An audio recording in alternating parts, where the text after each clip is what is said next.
Everyone, so karong buntaga mag storytelling sa ta. So atong istoryaan kung giunsa nako pagkailad sa usa ka agency. Supposedly adto ko sa New Zealand unya sa year 2007 nailad ko sa usa ka agency og na kuang gyud ko na traumatized jud ko sa gibuhat sa agency og nag-involve ni siya og daghang kwarta. So atong sugdan ang story.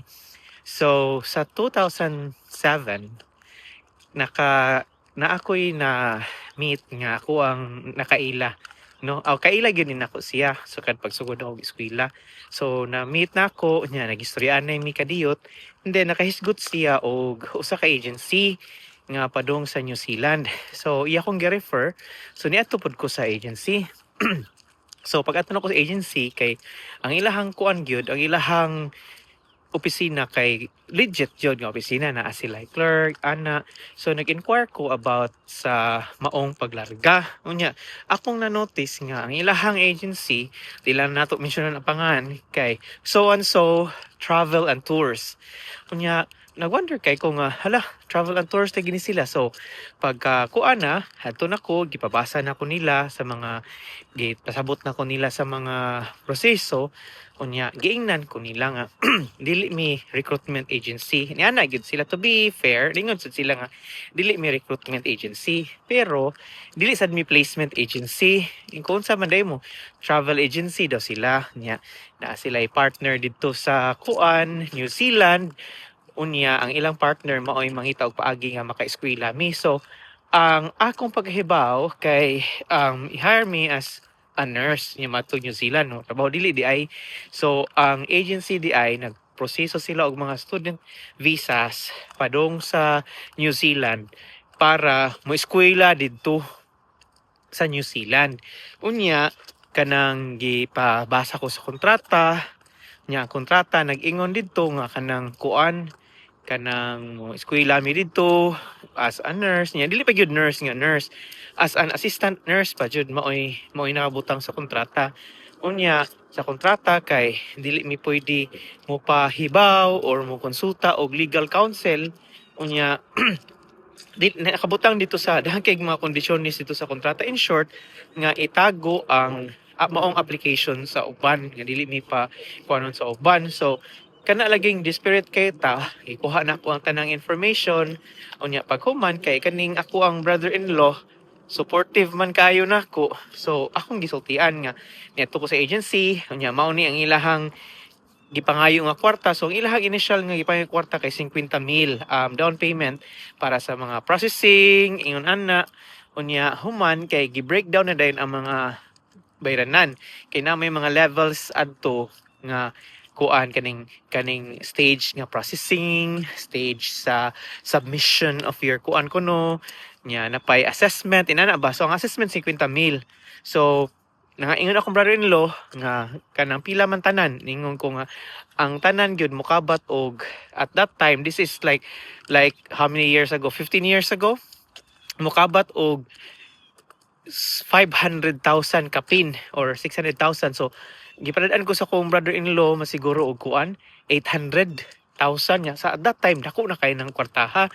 So mo na to nibalik na ko sa agency niya sa Pilipinas kay kuan man na cash man sa Pilipinas. So nagdako kwarta ana nya pag-adto nako kay kuan maayo ilang pagtagad ana nya kanang i-hype jud ka ba hype ipakita ko mga picture nya sa picture nga ako nakita na sila first batch ako man ang second batch na sa ilang first batch nga dito ko mga kaila. So who would have thought nga wa ko nailad. So narito ko mga kaila yun na alam amo maning batch maning nga ahead na mo ana ba. So nakaingon jud ko nga legit gini siya. So sa way pagduha-duha niuyon na lang ko sa kondisyones nga maadto ko as a student dili gid moadto as a kuan niya as a nurse. Eskwela balik niya ang pagtrabaho pa jud nimo kay dili pa gyud nurse kon pa gyud kanang tawag ana LPN pag yun ka pagtrabaho nimo nya pag yun kontrata unya mao na to ni bayad ako og assessment. So Of course, ipasubmit ko sa kung mga visa, mga requirement para sa visa, ni-submit ko niya. Pag human ako submit na kompleto na nako, ipabalik ko dito sa opisina kay niingon sila nga processing na sad, processing niya. Mao ni ang bayranan nimo sa processing. Unya nangutana ko unsaon may paagi ana ma'am, niingon sila nga na sila kaila didto sa kanang New Zealand nga mo ay mo process unya human kay mo feedback na lang. So dugay pa no 2007 ang processing mo it takes longer kay kanang kuan man bayad na rin ko og kuan 150 masiguto ilang ipangayo or basta mga ingon ana dako gyud murag 75 una ana. So nakabayad ako 50, nakabayad ako 75 unya kanang no turning back na gyud kay nakakuha naman ka, nakahatag naman ka.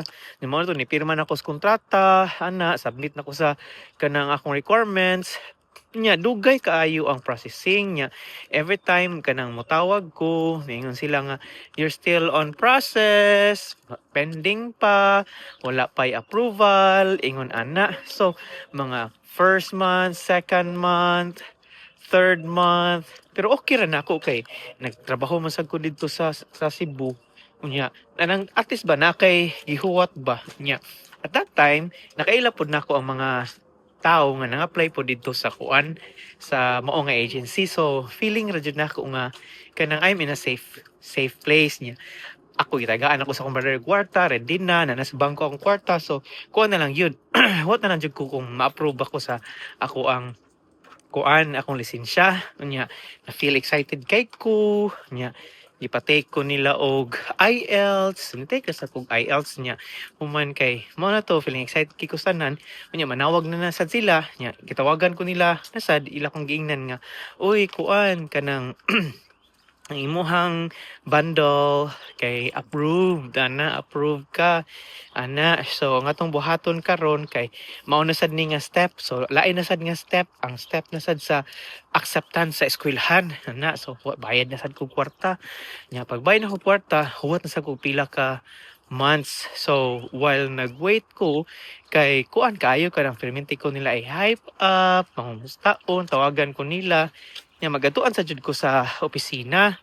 Yang opisina ani nga kuan nga agency kay duol og kuan, duol og ospital unya. Legit gyud nya nasa dito, nasa opisina dito kilid nila nga ako sang kaila.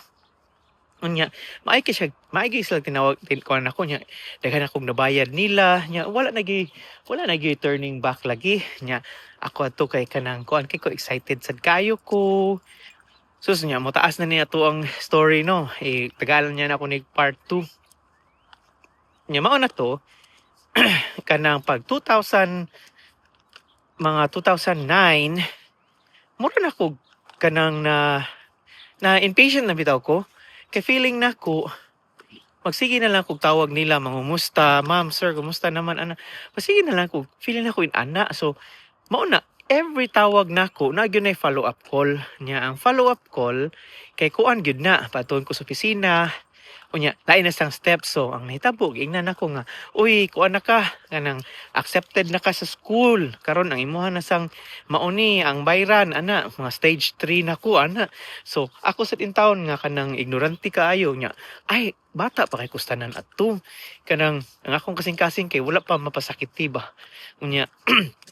No na to kada adto nako bayad dai ko 75 na sad nya hangtod nga ang akong nabayad jud kay dako na gyud kayo akong nabayad nya human kay nagkuol na ko kay dugay kaayo pero at the same time excited kay at least ba makalarga kanya giingnan ako nga nagsingabot ang 2010 man siguro giingnan ako nga kuan kanang last stage na ka sa imong application.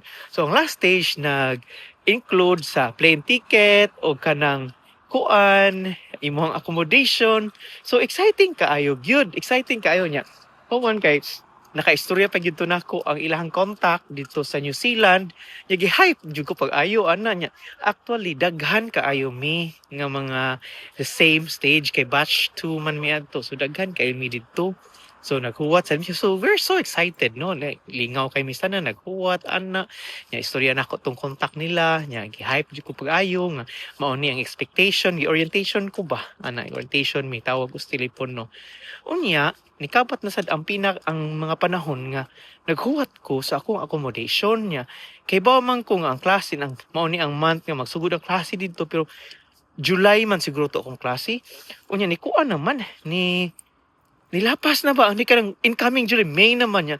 June, July. So, tulo na lang ka months, magsugod na ang klase. Pero wala dyan ko'y dokumento nga gi-hold nga kanang magpatunay nga kuan kanang tawag ana na ako'y kuan ba na ako'y dokumento nga naadawat ko ni school admission ba naadawat ko ni eskwelahan na nya ingon ana.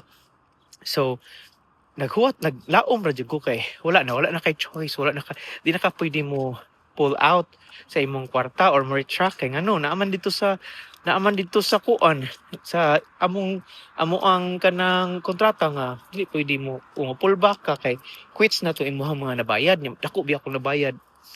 Unya kanang ni-email ko sa ako ang opisina sa agency. Ikaw sa na may status ma'am kanang kuan niya pero nice gyapon ko approach ana wala jud ko kanang nagsuko-suko ba whatever.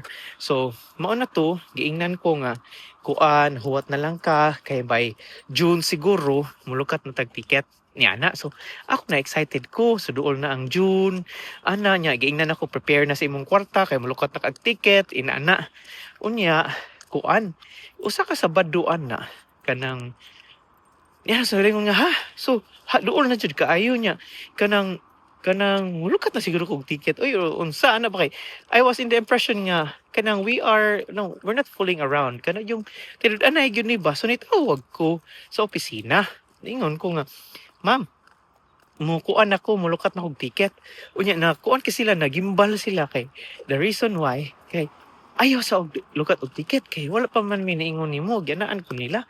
Ngayon ko nga, karon sa ari kong bayad og ticket nga July na basin mahal na ang ticket padong sa New Zealand at that time. So mao na to kanang back and forth nga mo ang kuan yan dili na makiistorya na ko ang tag-iya ang makiistorya na ko ang clerk na lang no ang clerk na lang sa agency. So kami mag-istorya permente niya ilara kong at is unya ningon sila nga sir aron cute kay nagduda naman ko nga ay basin ninyo hara kong binuangan. So akong gingnan ako nga sige binuangan ako ninyo ma'am siya. Dili sir, patawagon na mo ang amo ang kanang contact gyud sa kuan aron ma-explainan ka. Contact na mo sa New Zealand kato imong kay istorya last time aron ma-explainan ka sa proseso. So ako sini cut off sa akong sunod nga sa part 2, istoryaan nato unsay content sa amo ang giistoryaan katong contact na mo sa New Zealand. Okay?